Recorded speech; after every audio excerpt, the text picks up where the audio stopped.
Once upon a time, there were two children named Arav and Zoya who studied in the same school but never spoke to each other. Arav was a bit quiet and shy, while Zoya was very talkative and curious. One day, a trip to the zoo was planned from school. All the children were very excited.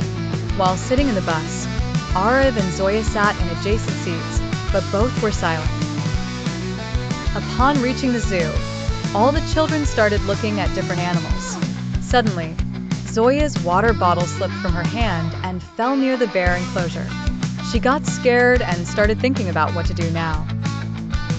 Arav saw this and immediately called a guard for help. The guard retrieved the bottle. Zoya smiled and said, "Thank you, Arav." Arav also smiled and replied, "No problem." After that, they began to explore together. They watched the monkeys play, fed a banana to the elephant, and when the lion roared, they both looked at each other and burst out laughing.